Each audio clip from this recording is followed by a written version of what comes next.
Jujutsu Kaisen is currently the most popular anime and manga in the world. Written by mangaka Gege Akutami, the plot follows the vibrant shonen protagonist Yuji Itadori, who is thrown into the world of jujutsu sorcery as a result of cannibalism. You see, this world's version of the Dragon Balls takes the form of these cursed fingers, objects that hold the power and soul of the king of curses, Ryomen Sukma Balls.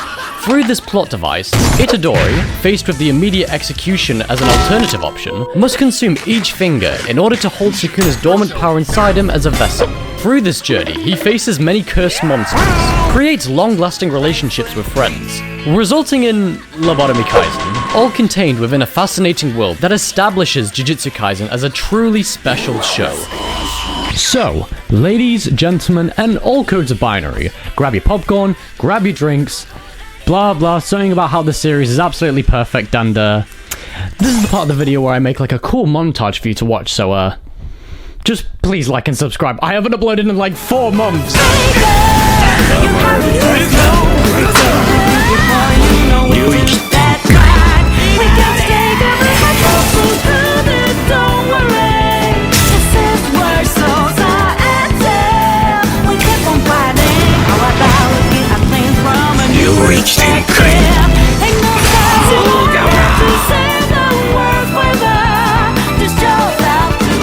Off the bat, we need to discuss how the world of Jujutsu Kaisen separates itself from other shonen. And no, I'm not talking about the defiance of stereotypical tropes, the ability to make the audience sympathize with a constructed antagonist, or even weird stuff. Gege has built this story upon 2 key themes that tie ever so closely together: power and humanity. JJK's power scaling system relies mainly on what we call cursed energy, an aura contained within each human being to varying degrees. This can be viewed for a human not being able to see cursed spirits compared to someone having a cursed technique that inflicts strict demands through speech. Upload photo to Neuralink. Because of this, Gege crafts numerous opposing sides of interest within the story that all share the same goal of becoming the strongest in Jujutsu. This results in a compelling narrative that allocates numerous perspectives of varying degrees of morality, expanding upon real-world issues of war, politics, and racism. Filthy monkey. But all of this ties into a question that remains at the center of this world. How far are you willing to disregard your humanity in order to achieve power? A perfect example of this being the King of Curses himself, a mortal who completely destroyed any sense of humanity within himself in order to become the most powerful jujutsu sorcerer in history. In layman's terms, Sukuna is the type of guy to solo queue in Overwatch. But as I previously stated, Sukuna isn't the only guilty one for this trait. Without going too much into spoilers, characters the story would naturally make us root for are clouded in their own sense of moral ambiguity and selfishness. This is where our beloved card jutsu sorcerer Yuji comes in. Our introduction to Yuji instantly demonstrates his ties to the theme of humanity centered in the story. His grandfather, the only guardian left in his life, departs with the message of helping others whenever possible. Yuji is a fantastic protagonist to follow in this story, opposing every single character in their means to become stronger through his own moral code of ensuring people live long and happy lives. But as we the audience watch, this motive is put under numerous amounts of pressure as Yuji suffers at the hands of curses that plague the world. Now, I could attempt to keep talking out my ass and explain why Yuji is a really good protagonist. I think instead you should check out Johnny Starr's video on protagonists in general. Seriously, he's a great video essayist and actually inspired the making of this video. So if I can't, like, actually talk, I'm just gonna make a cool montage for him.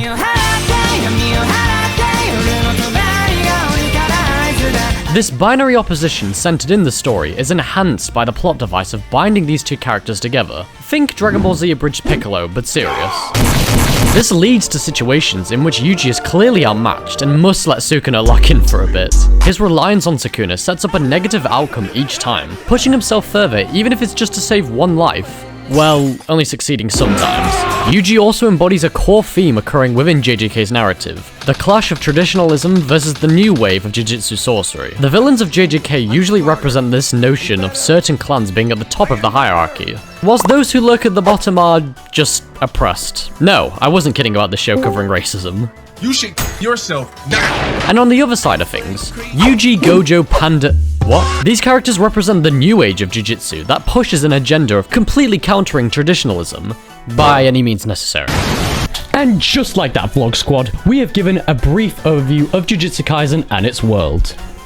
Do you ever notice how in these videos I always say brief overview? Yes, that is because I'm shit at writing. Cue.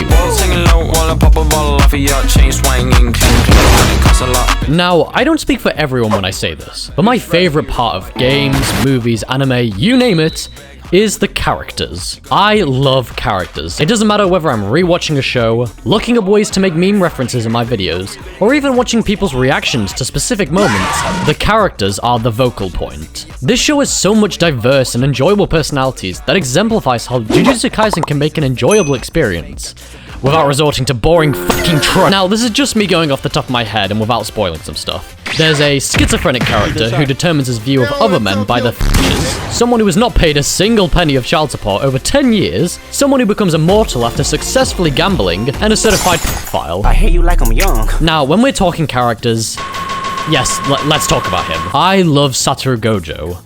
I realize I'm saying love a lot. From his personality to his morality struggle, or even, let's face it, design, he has quickly become one of the most recognizable faces of Jujutsu Kaisen. Now, I'm in the camp that argues that he shouldn't be the main character. In fact, I think he's similar to the only success of My Hero Academia, creating the strongest, who deeply suffers in the pursuit to raise the next generation. In a society that has become complacent knowing that Gojo is around, he alone takes the role of ruining his own morality to make decisions that will protect everyone. In a world where the strongest stands alone, he truly suffers from drifting away from others.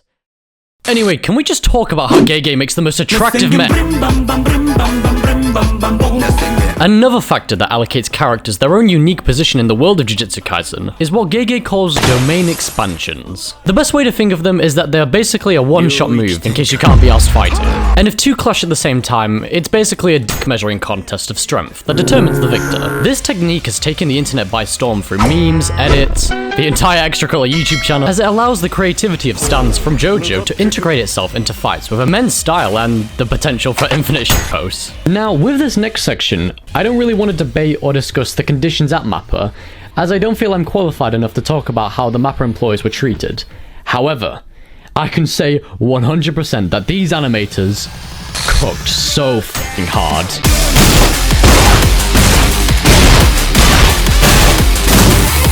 So, you know how most anime and manga will have a character attack, only to be followed by numerous lines of dialogue? Well, Jujutsu Kaisen is built more like... Now, when there is a face-off, it means nothing else but pure, unadulterated combat. These fights are so fucking stellar.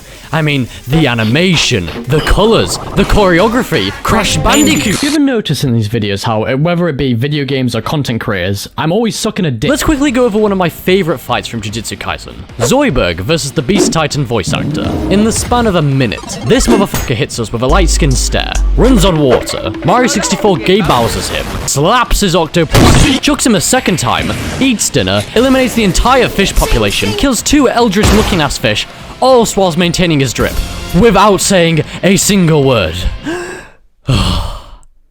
Watch the show. Something I hate about video essays on shows like this is regarding how anime is mid if the fight scenes sometimes outshine the story.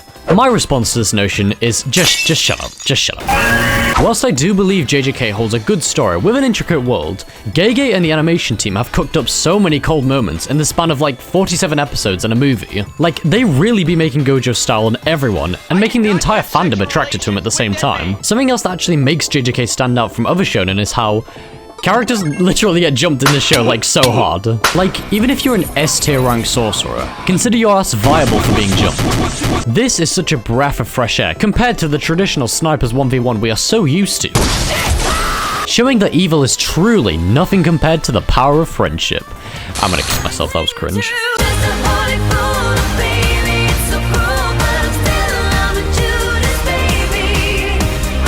The manga of JJK is, to me, amazing. From the introduction of the culling games, to the advantages of gambling, the fight of the century between Sukuna and Gojo, to even how broken a wooden clamp in anime would be, the manga is jam-packed with so much in store for the next couple seasons that, once animated, boys, we're eating good. If you're like me and you watched JJK in this order, you might also be in the camp that looked at U-turn for... What the... But with the manga, my brother is on a completely different level to how I viewed him previously, regardless of how much he loves incest. And on that topic, can we talk about how this motherfucker only likes his sister? Like, she's like 5 years old! Listen, we know you're here to see an 11-year-old girl. She said she was 12! Whilst I could blabber on about how I appreciate the arc of the Culling game, I can't help but focus on the main man himself and his long-awaited introduction. Ryomen's... fuck. From being a late manga reader, I cannot imagine the amount of anticipation that the community felt waiting on his arrival for years on end. And with that, he immediately came with the calamity of Megumi. That's right, hate me in the comments, but he's completely useless. But I still like him. B tier for Megumi. Sukuna embodies a core idea that has been overlooked ever since Thanos snapped those BBW fingers. Having a completely evil character works. I don't want a backstory about how Sukuna was emoted on as a kid. I want a sadistic fucker who will kill anything and anyone, no mercy shown whatsoever. If someone throws a punch at him, I want Sukuna to kill them. If they talk shit about him, I want Sukuna to kill them. If his Uber driver is 40 minutes late, you get the idea. And, okay, let's talk about the fight. Mark my words, upon animated, Gojo vs Sukuna will go down as the best animated fight in history. The concept of domain expansions being a last resort was so cool in JJK. But this one fight just shows how these guys are built different, spamming it 50 million times and just being completely even. On top of this, Gojo is in a literal 1v3, I guess 1v2. Having Sukuna literally scream out to Mahoraga for help is something that will define the strength of Gojo, in which the King of Curses is screaming out for help against a white-haired twink. But with this popularity comes criticism. And, well, you know what's coming. I gently open the door. I love this so much. JJK has been criticized, sorry, let me try that again, criticized for the death of Gojo, with multiple fans shouting that the manga quote-unquote fell off afterwards. The characters are pushed to their absolute limit because the strongest of their generation has been sent back to the lobby. I mean, it's literally what happened in the Shibuya incident. But let's be honest, he was killed off because of Gege's wife.